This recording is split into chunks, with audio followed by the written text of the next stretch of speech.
कल हैदराबाद में एक बहुत बड़ी चुनावी रैली संपन्न हुई है। बीएसपी ने यहाँ पे इस तरह की रैली कर दी है जितनी बड़ी बड़ी राजनीतिक पार्टियां नहीं कर पाती। मेरे साथ हैं doctor R S Praveen Kumar. परिचय के मोहताज वो हैं नहीं, एवरीबडी नोज हिम। और फर्स्ट इंटरव्यू है मेरा उनका, दिल्ली में कभी इंटरेक्शन नहीं हो पाया, कहीं मुलाकात नहीं हो पाई। सर पहले तो आपको शुभकामनाएं, you have been declared the CM face. बहुत बहुत धन्यवाद। मैं I am really grateful to honourable Behen ji for choosing me as the CM face of upcoming Telangana elections. Sir how do you see the politics? कैसा देखते हैं आप राजनीति को? कास्टिज्म, डिस्क्रिमिनेशन, क्या स्थिति है तेलंगाना की? तेलंगाना का स्थिति बहुत गंभीर है, क्योंकि यहाँ के पार्टीज़ जो कास्टिस्ट पार्टीज़ है, जो जातिवादी पार्टीज़ है, तो ये लोग पिछले 75 साल से यहाँ सत्ता में रहे और जितने भी पब्लिक का पैसा है पूरा लूट लिए है। और गरीब लोगों को तो छोटे छोटे चीज़ें दे के वो लोगों को अपना गुलाम बना लिए। और ये लोग तो फार्म हाउसेस में बैठ के या एसी रूम्स में बैठ के या तो कई महलों में बैठ के सत्ता चलाते हैं। और उसी के थ्रू ये लोग कॉन्ट्रैक्ट्स लिए, बहुत बड़े बड़े कॉन्ट्रैक्ट्स, 1 लाख करोड़ का कॉन्ट्रैक्ट या 1.5 लाख करोड़ का कॉन्ट्रैक्ट या 50,000 का करोड़ का कॉन्ट्रैक्ट लेके उसमें से कम 30% का कमीशन लेके वही पैसों को फिर चुनाव में लगा रहे। तो यही ये लोग किए, पब्लिक के लिए कुछ भी नहीं किया। तो सर इसके तार तो शायद दिल्ली तक भी गए हैं, जो सिसोदिया जी वाला केस है and the sister of KCR ji, sister of KTR ji, यानी कि कल्वाकुंतला चंद्रशेखर और चीफ मिनिस्टर का बेटी है कल्वाकुंतला कविता। उसने मनीष सिसोदिया को 100 करोड़ रुपया लिक्विड कैश जो है हैदराबाद बेगमपेट एयरपोर्ट से एक स्पेशल फ़्लाइट में लेके जाके वहाँ दे के रखी है। हमने ये सवाल पूछ रहे कि कल्वाकुंतला कविता जी को या कल्वाकुंतला चंद्रशेखर यानी कि केसीआर हमारा सीएम को, कि आप लोगों को 100 करोड़ कहाँ से आया, वो राज हमें बता दो। जब तुम बोलते हो 4 करोड़ तेलंगाना वाले तुम्हारे खानदान के मेंबर्स हैं, तो पूरे खानदान मेंबरों को वो राज कैसे आया, वो राज तुमको कैसे 100 करोड़ कैसे लिक्विड कैश मिला, वो हमको बता दो। और कविता जी ने 20 लाख का कीमत की वॉच पहनती है, 20 लाख का कीमत। किसी ने पूछा कि मैम आपको 20 लाख की कीमत की वॉच कैसे मिलती है, तो लोगों को 1000 रुपये का भी वॉच नहीं मिलती है। तो कविता जी बोलता है कि मैं मेहनत करके कमाई। तो हमने ये चाहते हैं हम कि आप वो कौन सा मेहनत आप किया और कौन से काम आप जो किया जिसके थ्रू आपको 20 लाख का वॉच आया। तो हमने ये कह रहे हैं कि ये लोग पिछले 9 साल से तेलंगाना राष्ट्र समिति, अब तो नाम बदल लिए, देश को भी लूटने के लिए अपने भारतीय राष्ट्र समिति करके नाम बदल दिए। तो ये लोग तो कमाने में अव्वल नंबर में है, तो ये लोगों को गिराना बहुत जरूरी है। और खास करके मैं ये बोलना चाहता हूँ, सारे देश को बोलना चाहता हूँ, सारे शोषित और पीड़ित समाज को बोलना चाहता हूँ कि ये लोग संविधान को मिटाना चाहते हैं। एक तरफ सरकार, केंद्र सरकार में बीजेपी संविधान को मिटाना चाहती है, और यहाँ तेलंगाना में भी केसीआर ने ये बाबा साहब अम्बेडकर के जरिए जो संविधान आया है ये देश में, वो संविधान को मिटाना चाहते हैं। स्टैचू बना रहे हैं सर, वो तो राज, ये स्टैचू तो चुनाव के लिए बना रहे हैं, लोगों को उल्लू बनाने के लिए बना रहे हैं। तो उसके दिल में बाबा साहब नहीं है, उसके दिल में नहीं है, उसका बातों में सिर्फ आता है, बाबा की जुबान पे है बाबा साहब, दिखाव के लिए बना रहे स्टैचू।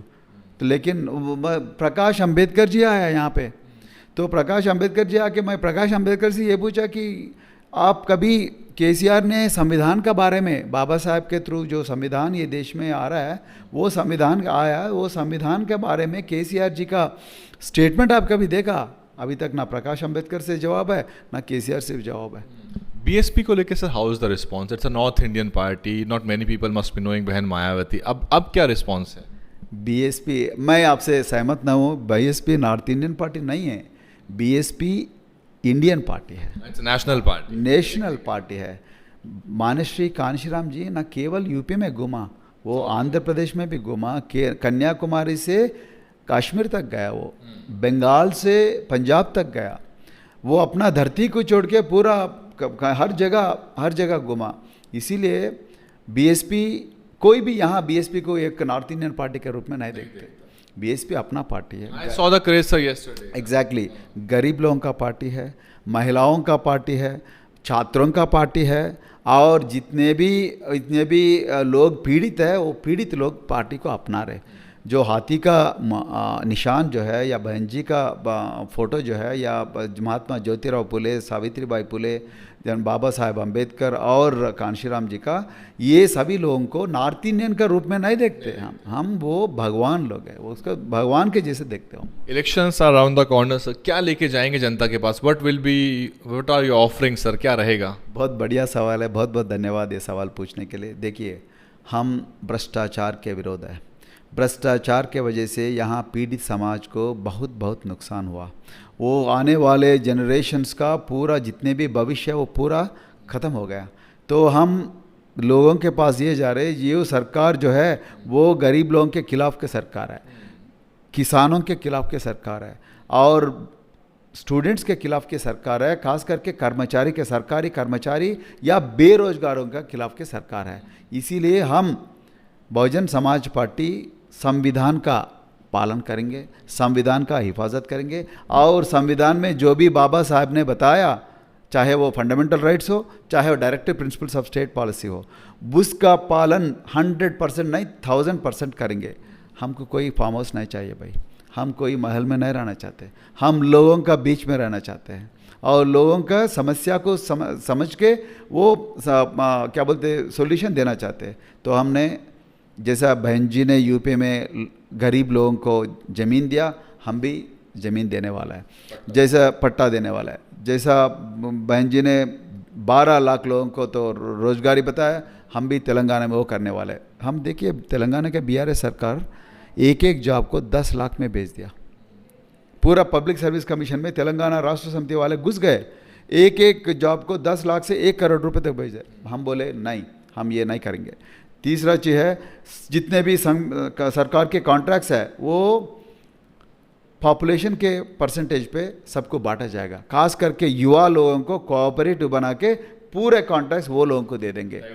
और इंग्लिश मीडियम इंटरनेशनल स्कूल्स बताएंगे, इंग्लिश मीडियम इंटरनेशनल स्कूल्स बनाएंगे, हर एक ब्लॉक को एक इंटरनेशनल स्कूल बनाएंगे, और इंटरनेशनल लेवल हॉस्पिटल्स बनाएंगे हमने। तो और हर गरीब फैमिली से एक बच्चा को इंटरनेशनल एजुकेशन देंगे, जरूर देंगे। क्यों अमीर लोग ही जाना फॉरेन कंट्रीज, गरीब लोग भी जाना चाहिए, गरीब लोग भी इंग्लिश में सीखना चाहिए, गरीब लोग भी फॉरेन यूनिवर्सिटी में पढ़ के फिर देश आके काम करना चाहिए।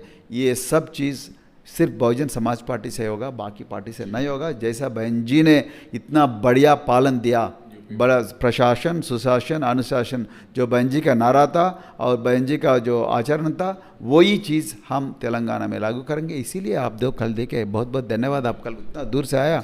तो आप लोग आप देखे कल में कितना एनर्जी था, कितना शक्ति था, कितना एंथुजियाज्म था। तो वो सब जो पैसे देने से नहीं आता, वो तो कहानी बोलने से नहीं आता, वो जज्बात दिल से आना चाहिए। लोग अपना ही है, अपना है। तो ये थे doctor R S Praveen Kumar, और हम तफसील से बात करेंगे, इन डेप्थ इंटरव्यू करेंगे, और जब भी दिल्ली आना होगा डॉक्टर प्रवीण कुमार सर का, तो उनसे और डिटेल में बात करेंगे। अभी तो क्या है, I have to catch a flight also, और it's a small chit chat. तो सर बहुत बहुत शुक्रिया, बहुत बहुत धन्यवाद। और तेलंगाना वालों से मैं यही गुजारिश करूँगा, वैभव जी से, वैभव जी जैसा जर्नलिस्ट हमको बहुत भारी मात्रा में चाहिए, और आप लोग भी दलित न्यूज़ नेटवर्क को सब्सक्राइब करें और शेयर भी करें, हमेशा वॉच करते रहिए। बहुत बहुत धन्यवाद, बहुत थैंक यू सर। जय भीम दर्शकों को, और बने रहिए चैनल के ऊपर। DNN हिंदी को सब्सक्राइब करने के लिए दबाएं लाल रंग का सब्सक्राइब बटन और घंटी का बटन दबाकर ऑल नोटिफिकेशन पर क्लिक करें। चैनल को जिंदा रखने के लिए नीले रंग का ज्वाइन बटन दबाकर चैनल को आर्थिक सहयोग करें।